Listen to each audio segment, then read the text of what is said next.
నిన్న జరిగిన ఐపీఎల్ మ్యాచ్‌లో రాజస్థాన్ రాయల్స్ గెలవడంతో ప్లేఆఫ్స్‌కైతే వెళ్ళిపోయింది. దీంతో ట్రోఫీ కోసం RCB, Gujarat Titans, Sunrisers Hyderabad, Rajasthan Royals teams అయితే పోటీ పడబోతున్నాయి. ఈ టీమ్స్ లాస్ట్ 5 ఐపీఎల్ సీజన్‌లో పర్ఫార్మెన్స్ చూస్తే ఆర్సీబీ 4 సార్లు ప్లేఆఫ్స్‌కి క్వాలిఫై అయ్యింది. ఒకసారి టైటిల్ విన్ అయింది. గుజరాత్ టైటాన్స్ తాము ఆడిన అన్ని ఐపీఎల్ సీజన్స్‌లో ప్లేఆఫ్స్‌కైతే క్వాలిఫై అయ్యాయి. 2022లో ఒక్కసారి మాత్రం విన్ అయింది.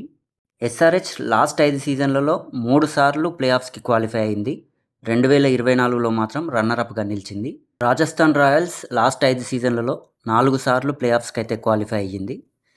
ఎలాగైనా టైటిల్ని డిఫెండ్ చేసుకోవాలని ఆర్సీబీ, రెండో కప్పు కొట్టాలని గుజరాత్ టైటాన్స్, ఎస్ఆర్హెచ్ 17 ఏళ్ల తర్వాత మళ్ళీ కప్పు కొట్టాలని రాజస్థాన్ రాయల్స్ అయితే ఎదురు చూస్తున్నాయి. ఈ టీమ్స్లో ఈసారి ఎవరు ఐపీఎల్ విన్నర్ అవుతారో కామెంట్ సెక్షన్లో తెలియజేయండి. అలాగే ఇలాంటి ఇంట్రెస్టింగ్ స్పోర్ట్స్ విషయాలను తెలుసుకోవడానికి మన పేజ్ని ఇప్పుడే ఫాలో చేయండి.